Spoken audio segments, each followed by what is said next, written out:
de la U. Oye, la semana pasada nos fuimos un bloqueante y todo. Nosotros nos fuimos, no, usted nos dijo que nos quedamos calladito, dice. Nos vamos, nos fuimos, somos súper obedientes. No, y dijo, pero ya váyanse así, no echó. Entonces dijimos, Ya, si no está echando, vámonos. ¿Cuál es el 11?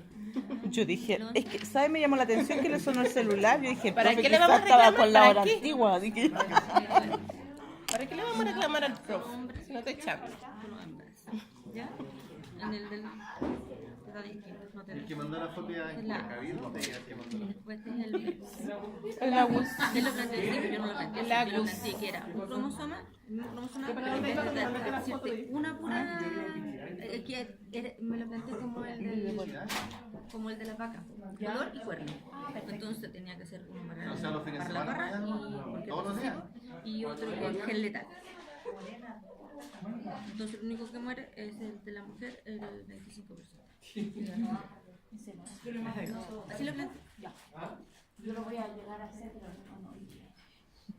Voy a llegar a hacer el miércoles. Bueno, solamente ya como para ir cerrando el primer capítulo. Lo hablamos en la primera clase que dijimos, la fisiología lo que hace, y a lo que estamos dedicando la asignatura, a estudiar el funcionamiento del organismo. Y dijimos que la fisiopatología, ¿de qué se encargaba entonces? De estudiar el funcionamiento del organismo durante el curso de una enfermedad. Entonces, aunque ustedes tienen la asignatura de fisiopatología. Pero acá lo que estamos, por ejemplo, si nosotros solamente nos enfocáramos en la fisiología, deberíamos hablar de lo que es la contracción muscular y lo que es la placa motora. Y pasamos al siguiente tema, ¿cierto? Pero en el fondo hablar de las alteraciones de estos mecanismos, como la mosca que moría paralizada o la miastenia gravis, eso es la fisiopatología, porque estudiamos o le damos una pequeña, no estudiamos, le damos un pequeño vistazo, porque yo creo que ayuda además para entender cómo funciona ese mecanismo y cuáles son las principales vías que podrían alterarse. Igual lo vamos a ir haciendo durante todo el semestre, pero claramente en fisiopatología le van a hincar mucho más el diente. Ahora, en fisiopatología van a partir asumiendo que ustedes ya la fisiología la conocen. Por lo tanto, por eso es importante tener una buena base en esta asignatura. Según la Organización Mundial de la Salud, a propósito de enfermedad, ¿cómo se define? ¿Cómo la define al menos? ¿La hoja de la asistencia?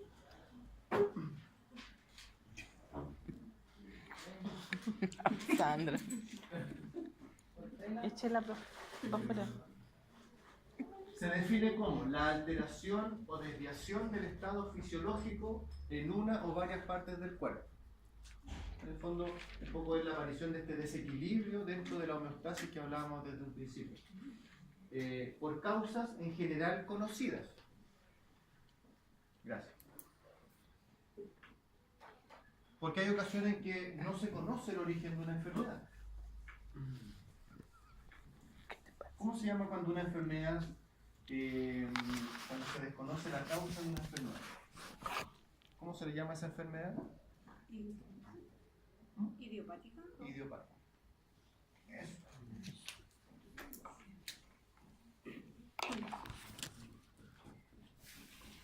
Entonces el concepto de idiopático hace referencia a cuando se desconoce la causa de una enfermedad.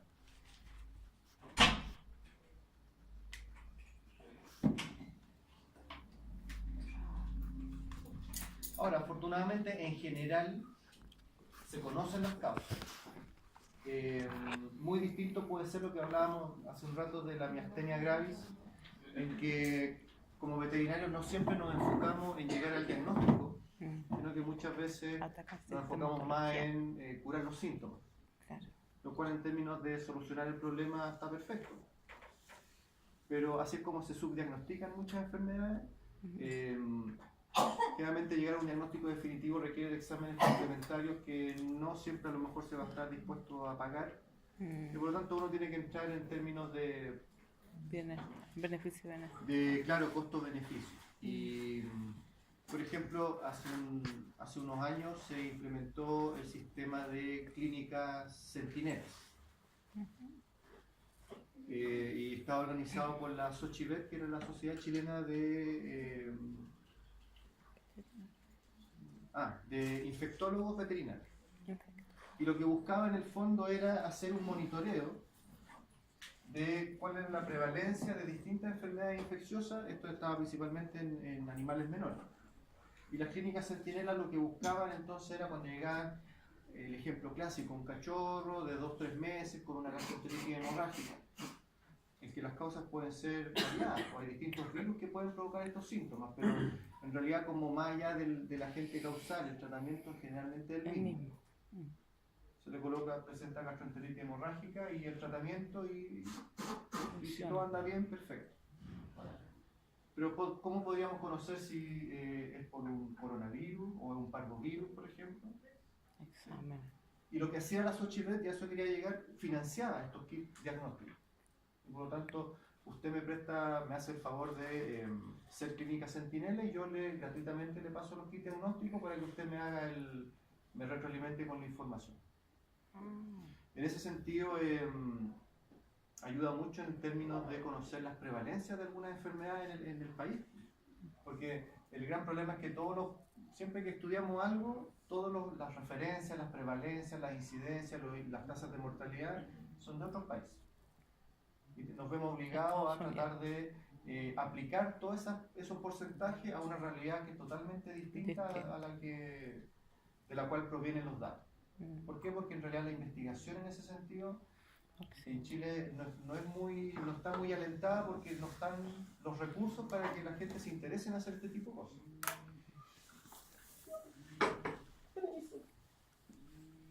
Pero en general las causas de las enfermedades se conocen y se manifiestan por síntomas y signos característicos. Y eso hasta por ahí nomás, porque el gran problema que tenemos en nuestra pega es que hay muchas enfermedades que tienen los mismos síntomas y signos. Y por lo tanto, a una primera aproximación no basta, hay que hacer exámenes complementarios y muchas veces se complica el diagnóstico porque no siempre es tan claro como parece. El caso ideal sería que hubieran signos y síntomas que fueran típicos de una enfermedad. ¿Y esos signos se llaman? Patognomónicos.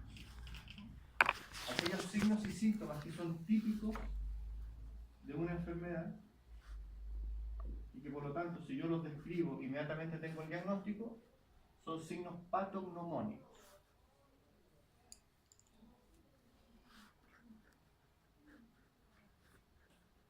Los propios de una enfermedad. Sí, propios de una enfermedad. Signos y síntomas. Pero en general acá se habla más de signos, que son cosas más objetivas.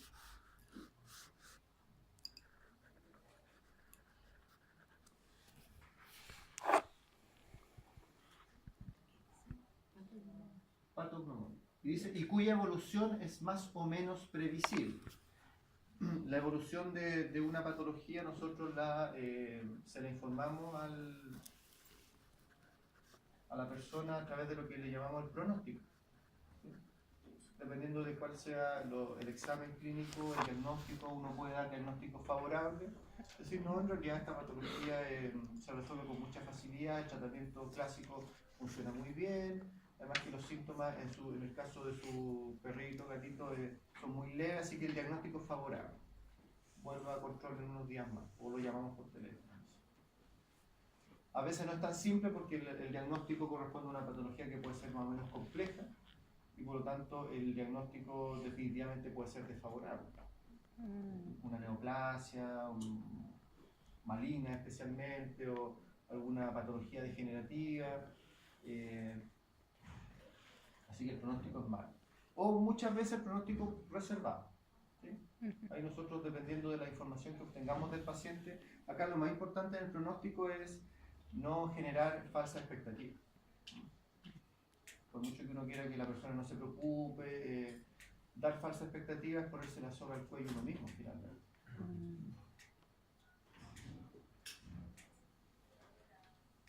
Asimismo, la OMS, ¿cómo define salud? Lo define como el estado completo de bienestar físico, y cuando dice físico es físico y psicológico, y social de un individuo. Y el concepto de social se agregó hace poco.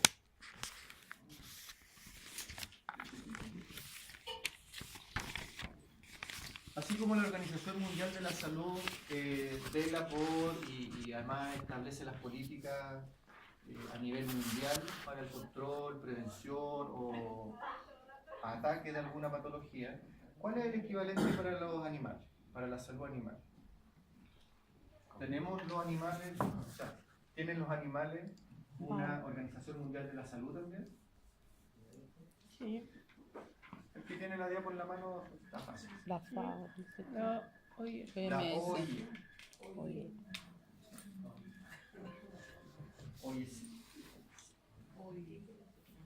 OIE significa Organización Internacional de Epizootias. Era el nombre antiguo, de ahí proviene el siglo. Epizotia es como el equivalente a epidemia, pero en animal.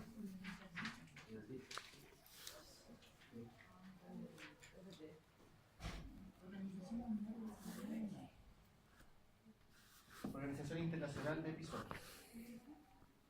La OIE, el equivalente de la OMS, pero para la salud animal. Actualmente se llama Organización Mundial de Sanidad Animal. Pero lo más relevante, y por eso solamente lo comento ya para cerrar el capítulo definitivamente, es que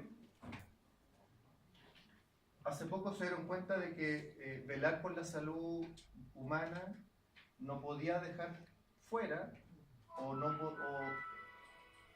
en general está muy influida por lo que pase con la salud animal.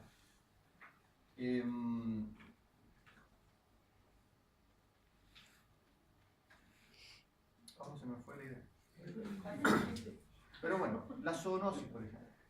O sea, la zoonosis es la mayor prueba de que existe un vínculo estrecho en lo que es la salud animal y la salud humana. ¿Cuál es el objetivo principal de un médico veterinario?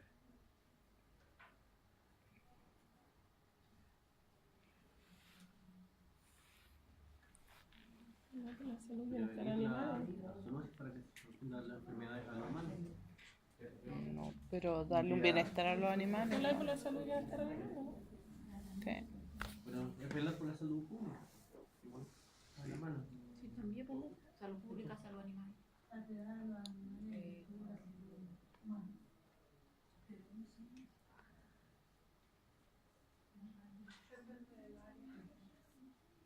Depende del área del veterinario. Pero si pensamos en por qué nació la profesión médico veterinario. ¿Nació para cuidar a los animales? Sí, la verdad que hasta la actualidad, la principal función de ustedes como médico veterinario va a ser velar por la salud humana. Que en pos de lograr ese objetivo, además, velemos por el salud y bienestar animal, También. se suma, ¿de acuerdo? Y eso que ustedes lo tenían muy claro aquí en esta sala, también se dieron cuenta ellos, porque finalmente no podían trabajar de manera independiente porque lo que ocurra con uno ocurre con otro. El tema de la zoonosis, por ejemplo, uno se da cuenta en la práctica que los médicos humanos, por ejemplo, saben muy poco de zoonosis. Yo desconozco las mallas, nunca he visto una malla de la carrera de medicina, pero no sé si hay un capítulo de zoonosis, porque pareciera que tampoco les interesa mucho. De hecho, el veterinario está lejos, mucho más capacitado en esa área que un médico humano. Pero tiene parásitos. Tiene parásitos. O sea, Lo que pasa que, sí, o sea, yo imagino que deben tocar ese tema en alguna parte. El punto es cuánto énfasis le dan después en el desarrollo profesional, sobre todo cuando trabajan en salud pública, en salud pública, en salud pública, no, es que no es la palabra, en hospitales públicos, ¿cómo se llama eso? En la salud. Servicio público. Pero es salud Eso, pública. servicio de salud pública. O sea, pero ¿usted se refiere como una especialidad o No, se no, no. refiere a un lugar donde ellos trabajan? Es decir, por ejemplo, llega a un hospital público alguien con Un CEFAM. por ejemplo, ¿Ya? sobre todo en sectores rurales, con leptospirosis, por ejemplo. Pero seguro que no tienen idea. Que no, claro. Porque son puros médicos extranjeros. Ah, bueno, es otro tema. Sí, Claro. puede ser que cuando dejar de pasar eso. Y por lo tanto de aquí nació, y esto está establecido ahora ya en el año 2018, se rige una sola salud, que finalmente se dieron cuenta que acá no existe la salud animal ni existe la salud humana. Para que la salud humana y la salud animal convivan y se complementen, se tienen que tomar medidas a nivel mundial y política a nivel mundial que se preocupe de ambos conceptos. ¿Ah? Sobre todo ahora que todo el tema de el contacto y la relación entre animales y seres humanos es mucho más estrecha, especialmente lo que tiene que ver con mascotas y todo eso. No se puede desconocer la importancia de uno por sobre el otro. ¿Okay?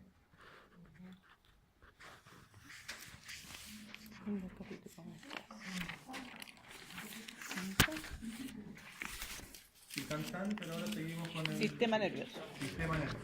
No, lo tenemos al tiro. La clase pasada también la trajimos.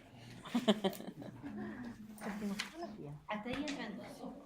Hasta aquí entra para la cátedra de la próxima semana.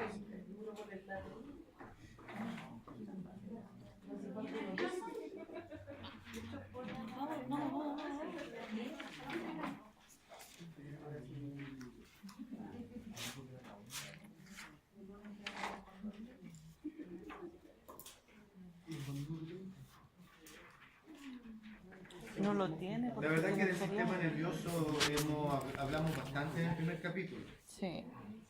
pero lo que vamos a hacer acá es entrar ya un poco más al detalle. Perdón. Yendo más al callo, es decir, vamos a partir conversando. Vamos a partir conversando de la neurona, Sí. que es la célula fundamental en el funcionamiento del sistema nervioso, no la única, pero la fundamental. Desde cómo se genera el impulso eléctrico, para ahí después pasar posteriormente a sistema nervioso central, periférico, Muy bien. y entrar un poco también a analizar cuáles son, cuando hablamos del arco reflejo, ya llevarlo más a la práctica. Cómo se controlan los reflejos, el reflejo respiratorio, cardíaco, porque necesitamos tener esa base para ya, posteriormente, ya desde el capítulo 3, el sistema digestivo, ya conocer toda esa base para poder entender mucho mejor cómo funcionan los distintos sistemas, ya que el sistema nervioso, como ya hemos dicho hasta el cansancio, controla de manera Todo. importante Con el el endocrino. funcionamiento de todos ellos.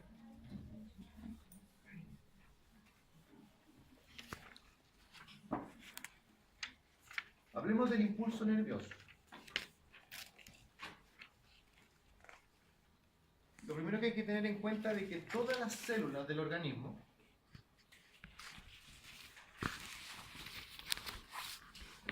poseen un potencial eléctrico.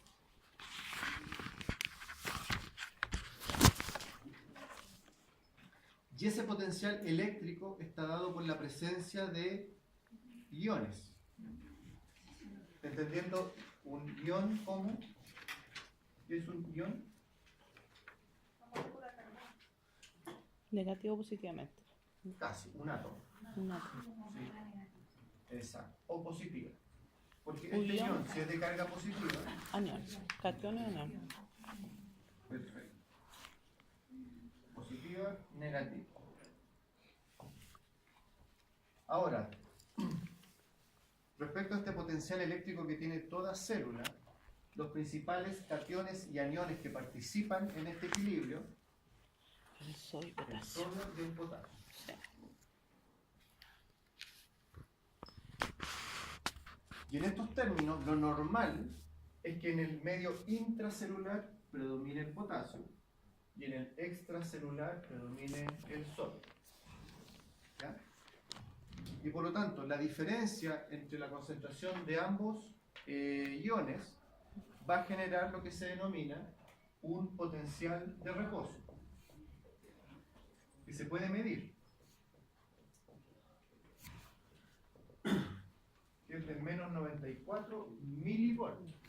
O sea, nadie le va a dar la Que no corriente el por eso. potencial de reposo no lo entendí. disculpa. El potencial de reposo es la diferencia de cargas entre el interior y el exterior de la célula, lo que hace que la membrana de la célula esté constantemente en este intercambio eléctrico que se puede medir en menos 94 milivolts. ¿Por qué es menos 94? Porque es mucha mayor la concentración de potasio, que es un anión, en comparación al sodio, que tiene cargas positivas.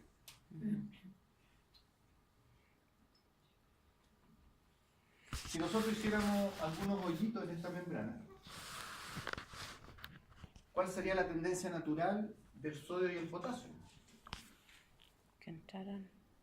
El sodio, como está Saldría. en menor, ojo, perdón, antes que nada, no es que adentro no haya nada de sodio, pero en menor concentración, ya fuera igual. Por lo tanto, la tendencia natural al haber gradientes de concentración entre ambos ambientes es que el potasio tienda a salir para equilibrar el exterior y el sodio tienda a entrar. Y de esa manera hacemos un equilibrio. Si ese equilibrio se lograra, nuestro potencial de reposo sería Pero cero. no. Sería Cero. neutro. Ya. Pero como estas células no tienen estos hoyitos, podemos mantener estas diferencias de carga de manera constante. Lo que sí existe en la membrana son canales iónicos. Una bomba. Y hay canales específicos para el sodio, canales específicos para el potasio. Cuando estos canales se abren, ahí entonces empieza a primar la gradiente de concentración y por lo tanto van a tender a equilibrarse a través de estos túneles. Pero ese sería, si es por gradiente de concentración, sería un tipo de transporte pasivo. Atraviesan la membrana de manera pasiva a través de los canales. Pero además, si yo necesitara, porque si yo abro los canales, va a haber inversión de las cargas eléctricas. Si yo necesito volver a sacar el sodio y a meter el potasio, ya va a tener que ocurrir en contra de la gradiente de concentración. Sí, la bomba. Y ahí sodio lo que yo potasio. necesito entonces es un mecanismo activo que me permite restaurar estas concentraciones. Y ahí es donde aparece la bomba de sodio Sodio y potasio. potasio. Sí.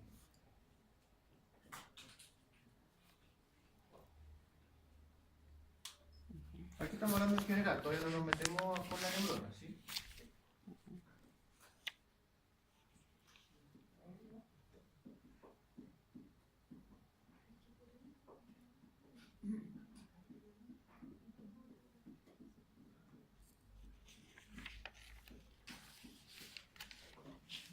Hasta ahora no hemos explicado ningún mecanismo, es solo lo que ocurre en forma natural en todas las células.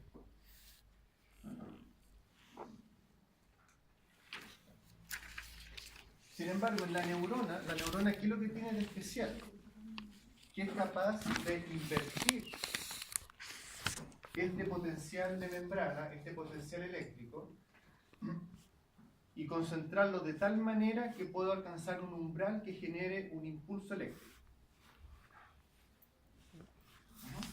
Es decir, este potencial de reposo yo puedo invertirlo y cargarlo de tal manera que llego a tal potencia dentro de la membrana que logro generar un golpe eléctrico que es lo que nosotros conocemos como un impulso nervioso o un impulso eléctrico. Eso solo lo realizan las neuronas. Porque vamos a ver más adelante que la neurona, aunque es un tipo de célula como cualquier otra, posee una cierta diferenciación que lo hace especialmente apto para generar este tipo de reacciones eléctricas. Entonces, para entender cómo se genera un impulso eléctrico, vamos a ponernos en la siguiente figura.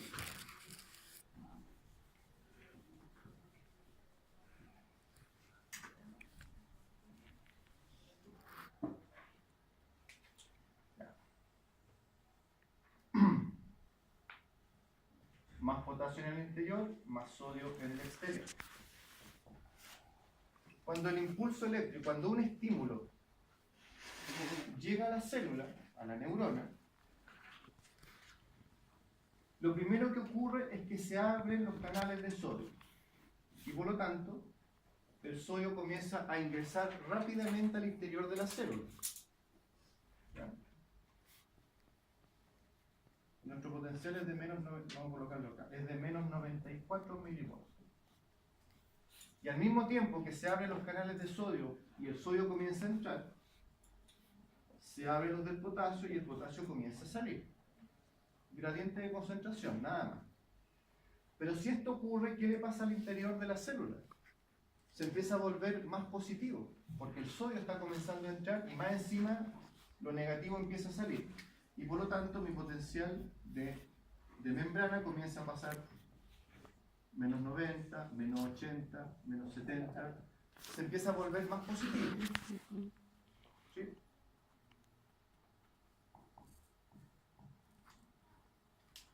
Y cuando este potencial dentro de la membrana llega a los menos 50 milivolts, porque ingresó demasiado sodio al interior y se volvió el interior más positivo que el exterior, se llega al umbral del potencial de acción.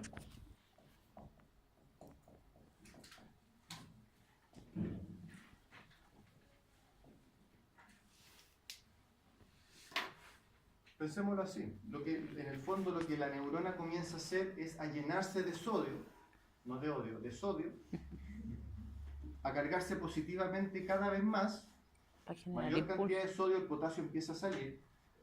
¿Con qué fin? De lograr cierto umbral que al lograrse se traduce en que se dispara un impulso nervioso. Ese impulso nervioso es lo que se denomina potencial de acción. Esto es igual a impulso nervioso.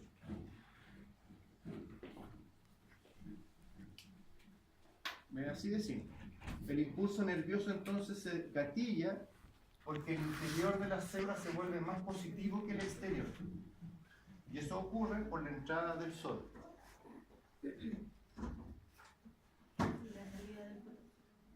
Y la salida del potasio. Que entre mucho positivo y además salga lo negativo hace que el interior de la célula se vuelva entonces en un ambiente mucho más positivo que lo normal.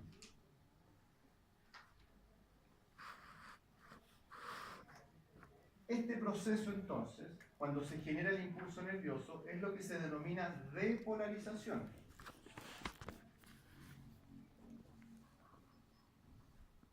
Entendemos que el concepto de polarización viene de polos. Polo positivo, polo negativo. Polo, ¿qué significa? Extremos. Depolarizar implica la inversión de las cargas eléctricas. Es decir, si lo normal es que adentro estuviera negativo y afuera positivo, lo que logré con este ingreso masivo de sodio es que ahora el interior sea positivo y el exterior sea negativo. Se invirtieron las cargas y eso permitió que se disparara el impulso eléctrico. Depolarización, inversión de cargas. Pero esto no termina acá. ¿Por qué? Porque si yo quiero que esta neurona esté en condiciones de recibir un nuevo estímulo para generar un nuevo impulso eléctrico, yo necesito que esta neurona vuelva a tener las cargas que tenía en un principio. Es decir, yo necesito repolarizar la neurona. Repolarizar, volver al origen.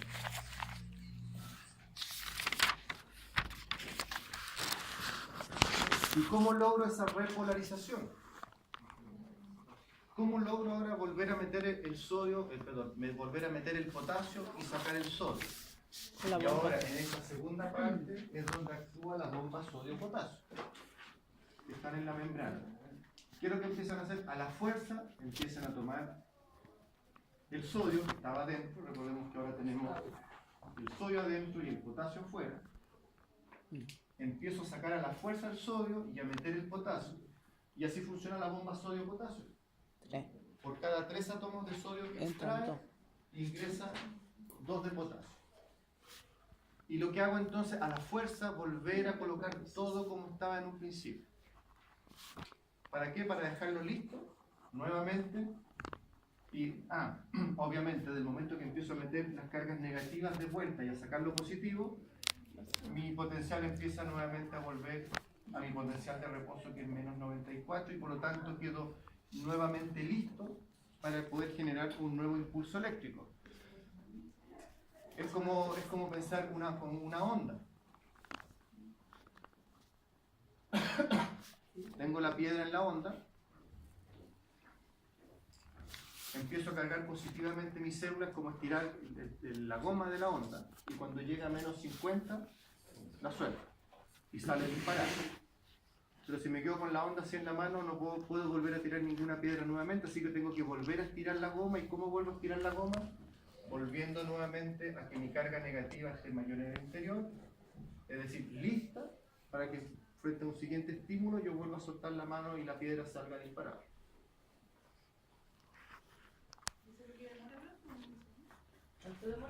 Sí, todo este proceso demora 1 milisegundo. Eso es rápido.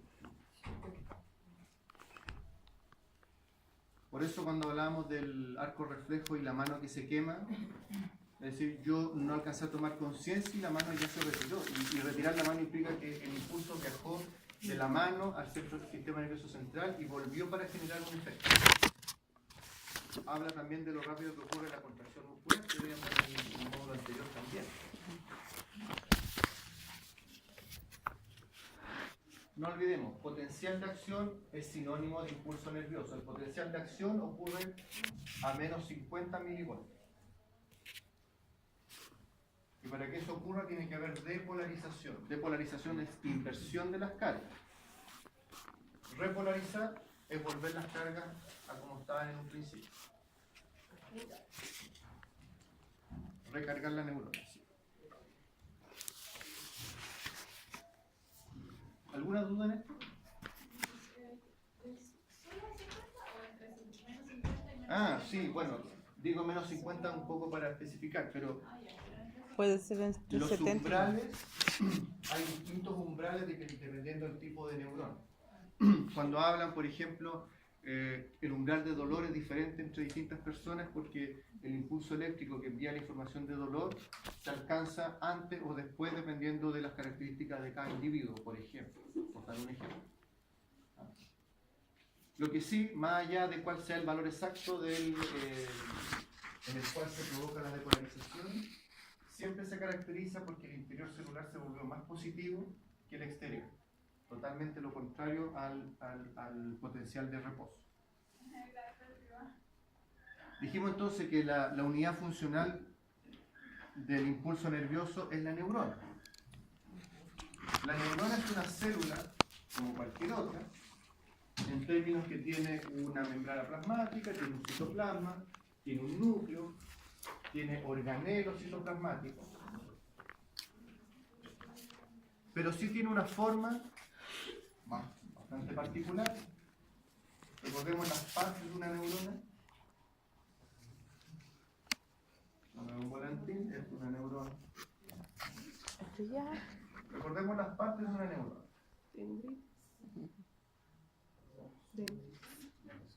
Ahí están los botones sinápticos.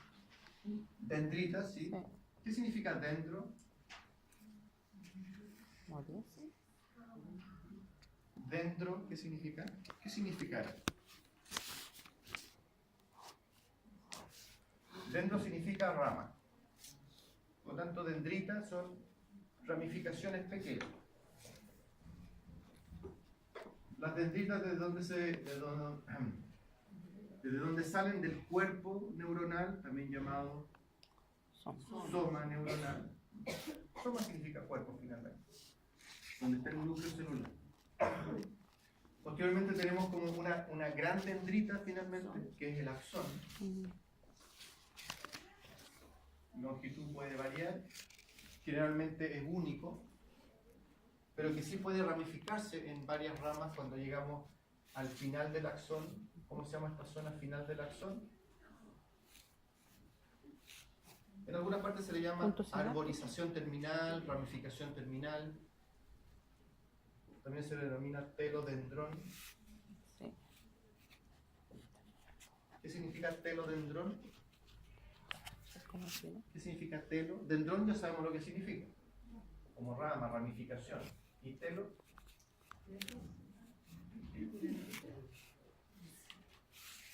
No le hacen el perfil. ¿Qué significa telo? Televisor, telescopio, lejos. Telo significa lejos. Telescopio, para mirar de lejos. En el fondo se refiere a la ramificación que está más lejos del cuerpo neuronal. De ahí un poco recibe el nombre. Pero aquí lo más relevante además es que al final del telodendrono, de las ramificaciones terminales, hay dilataciones llamadas botones Sinápticos. ¿cierto?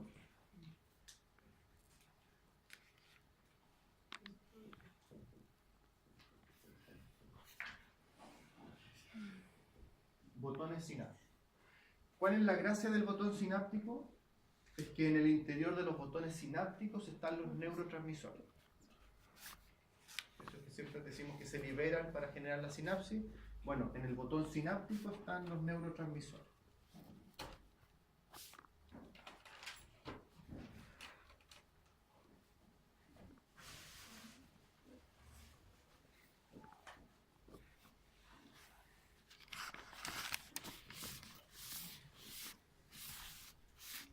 Ahora, lo que nosotros dibujamos acá es una neurona con el axón desnudo. Falta la mielina.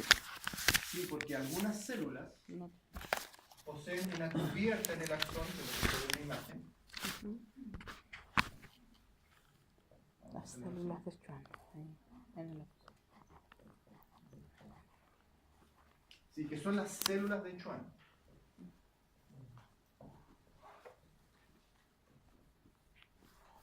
Y la función de las células de Schwann es sintetizar la mielina. Después podemos hablar un poco de la mielina, pero en general la mielina es una sustancia lipídica. Blanca. Es blanca, Ya, y grasienta y que... gracias. Así lo decía el profe. Sustancia Cuando lipídica. abría así. Bueno, lipídica, sí. Pero ¿por qué? ¿Para qué sirve la Aumenta el tiempo del... O sea, es más rápido el impulso mielina? nervioso. Eso, aumenta la velocidad Sí. de la transmisión del impulso nervioso. Sí. 100 veces más rápido. ¿Y por qué? Va saltando así. Eso ya, lo vamos a ver a continuación. Por ahora estamos viendo como la anatomía de la neurona. Ahora, esto que se llama células de Schwann, en su interior tiene las llamadas vainas de mielina, Sí. que son láminas de mielina que están enrolladas alrededor del axón. Ahí lo vamos a ver. Pero ojo que estas células de Schwann no están pegadas unas a otras, sino que también se observan pequeños espacios en que el axón sí queda desnudo. Y que, como ahí también dice, se denominan nodos de Ranvier.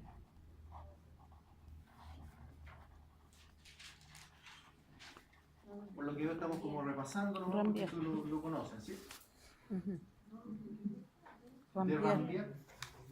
Ese es el caballero que lo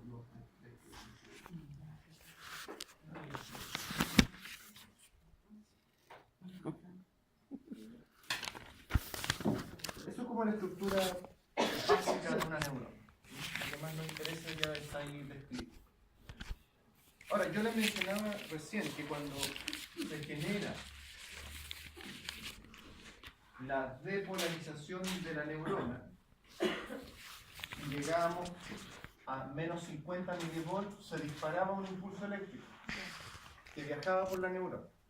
Eso en realidad no es tan cierto. ¿Por qué?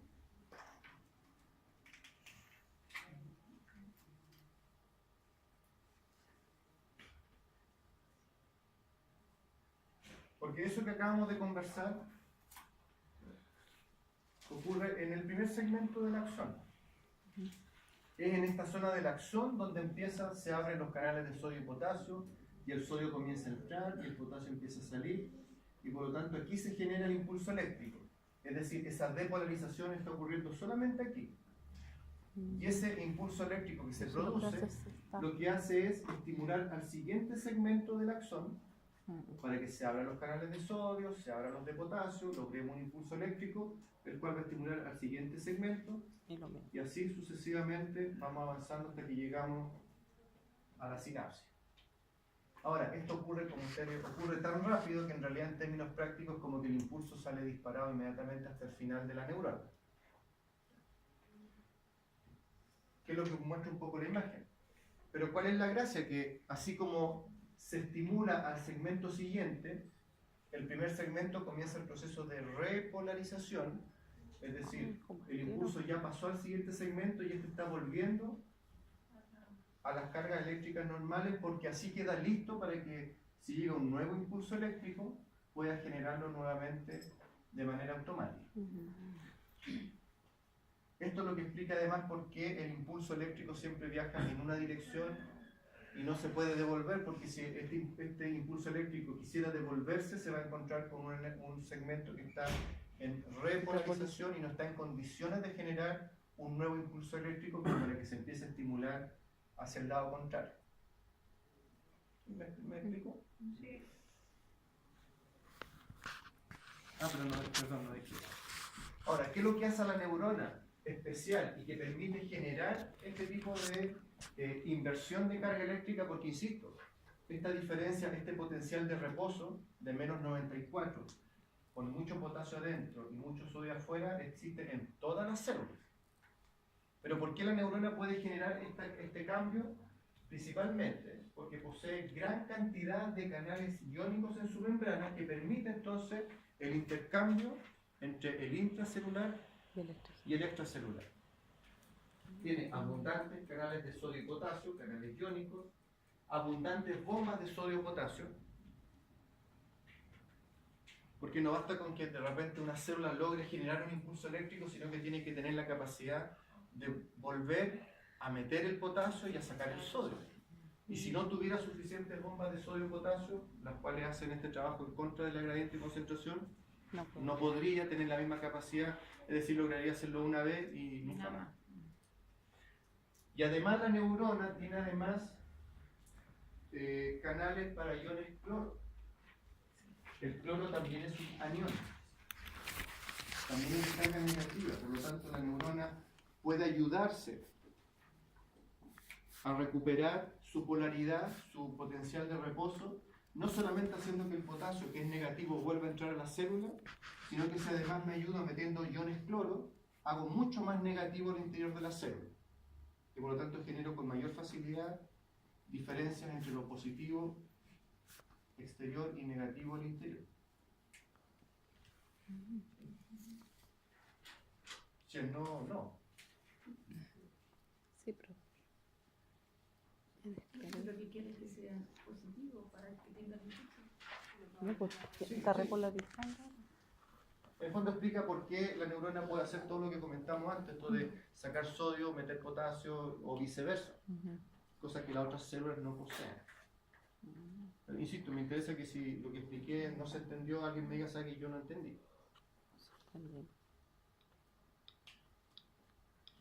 ¿Quién te fue que decía eso? ¿Qué entendemos? Retroalimentación, ¿se acuerdan? Retroalimentación.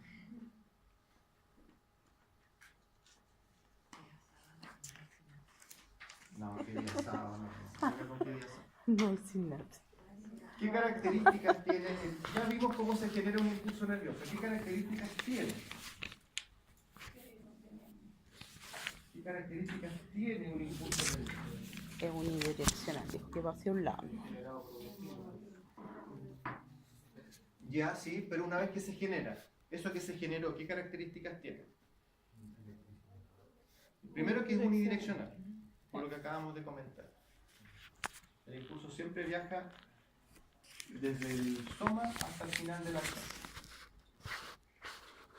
No puede ser así porque el segmento anterior no está en condiciones de generar un impulso eléctrico, porque se va repolarizando a medida que el impulso va avanzando. Segundo, dice que el impulso nervioso cumple con la ley del todo o nada. ¿Recordamos ese concepto de qué se trataba?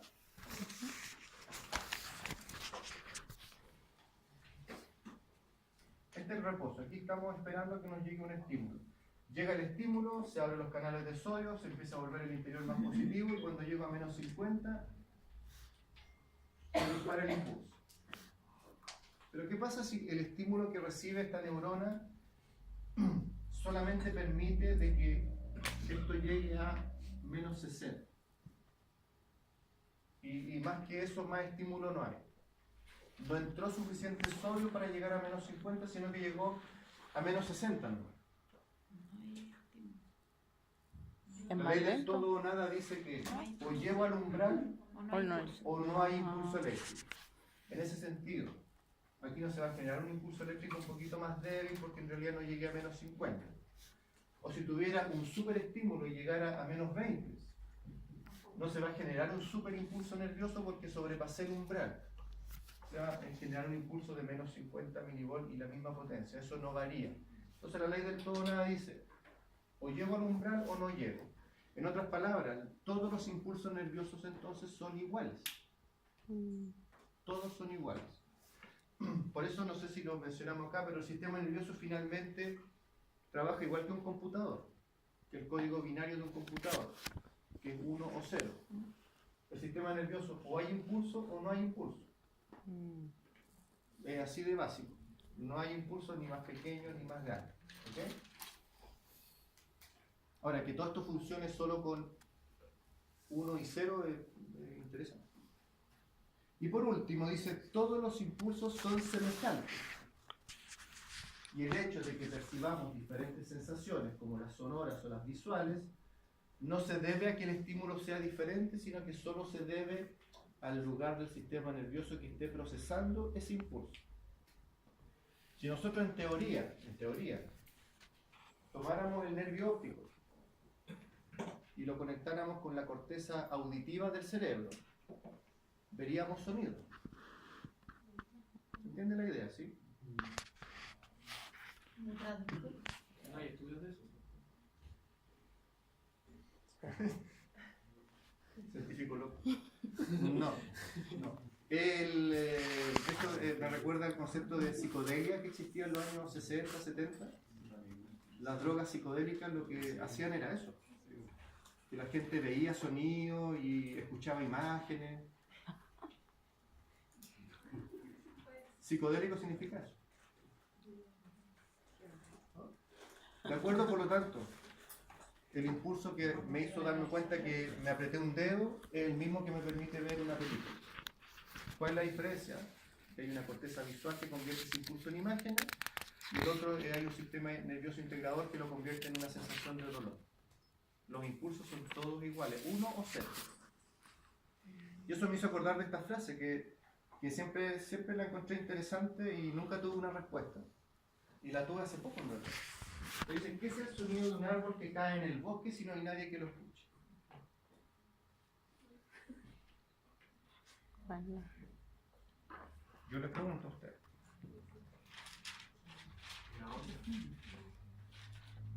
¿Una onda?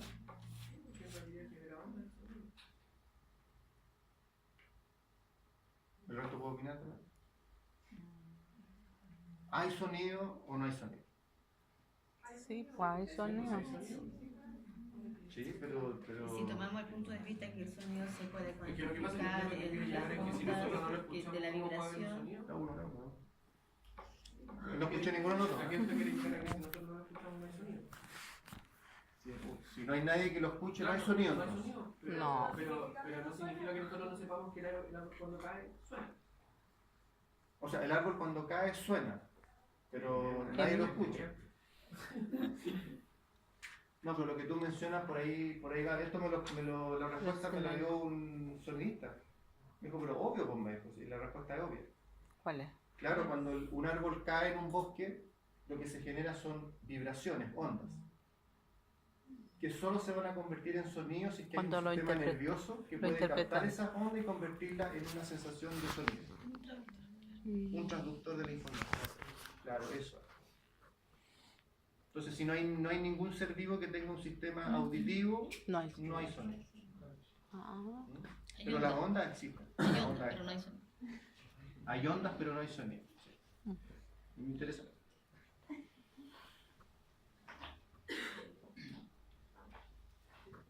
Hablábamos recién de la velocidad con que viaja el impulso nervioso. Y la verdad es que hay dos factores que influyen claramente en cómo el impulso viaja a través de la neurona. El primero lo mencionaron ustedes y al parecer lo tienen claro, pero igual lo vamos a explicar. El primer factor que influye en la velocidad en que viaja el impulso eléctrico por la neurona es la presencia de mielina.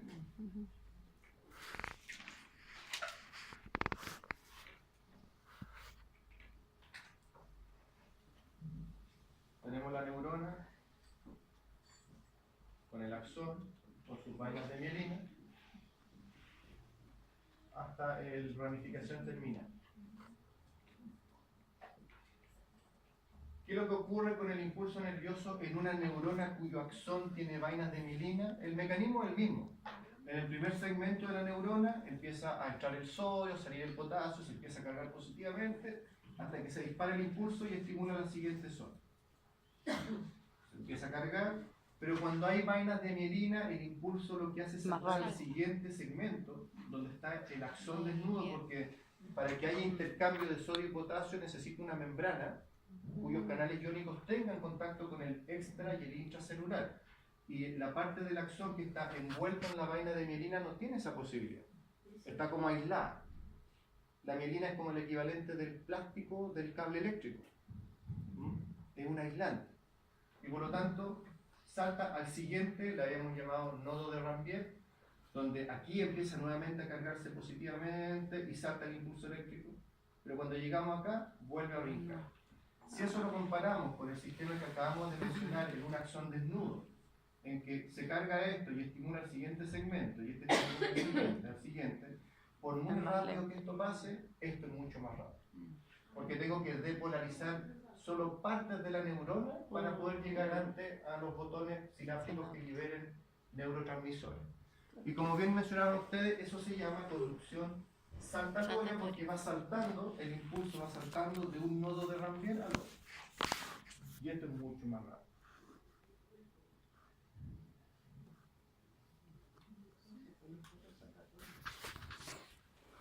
Ahora, muchas de las patologías del sistema nervioso, sobre todo las que son degenerativas, se caracterizan porque desmielinizan la neurona, afectan, empiezan a degradar la célula de Schwann y por lo tanto es la célula de Schwann la que produce mielina. Entonces si la célula comienza a fallar, la mielina no se forma y por lo tanto empiezo a quedar con los axones desnudos. Lo cual en realidad uno diría, pero no es un gran problema porque si el axón está desnudo el impulso viaja igual, pero más lento. Entonces en estos términos de más lento, cuando hablamos de milisegundos, que un impulso viaje demore 1 milisegundo y otro demore 10 milisegundos, hay diferencia. Sobre todo con aquellos sistemas que están inervados por neuronas mielinizadas que están acostumbradas a trabajar con neuronas que transmiten el impulso demasiado rápido. No demasiado, muy rápido. Si esa neurona ahora ya no tiene la misma velocidad, claramente va a empezar a generar un efecto sobre el funcionamiento de ese tejido o de ese órgano. ¿Cuál va a ser? Mayor lentitud en el estímulo, en la reacción, en los movimientos, en la secreción, depende de qué es lo que se esté inervando. Entonces la desmielinización de las neuronas es un problema que finalmente lleva a una falla en el funcionamiento de los tejidos que sean inervados por estas neuronas. ¿Okay? ¿Alumno? ¿Qué es lo que falla? Es que ¿sabe lo que pasa?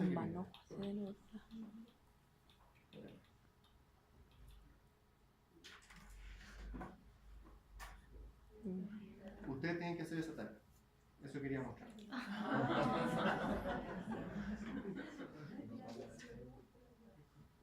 En muchas diapos va a aparecer eso, tarea, algo. Pero eso no significa que la otra semana yo le decía al chico, saquen sus cuadernos para revisar la tarea. No, yo no lo reviso. Pero sí, en las evaluaciones siempre salen los temas de las tareas. Bien. Eso por ejemplo pasa con el tema de la enfermedad de Guillain-Barré. ¿Ya? Desmielinización, sí. Y en muchas otras, por ejemplo el ELA, la enfermedad de Stephen Hawking, desmielinización. ¿Y qué es lo que... ¿Vieron la película de su vida, no? Sí. Bueno. Es gradual. Comienza con, como hablábamos hace un rato, que quiero tomar el lápiz y no lo puedo tomar, cosas tan simples que de repente uno las pasa por alto y eso comienza gradualmente a afectar desde la parte motora, es como la más notoria en un principio, pero hay que pensar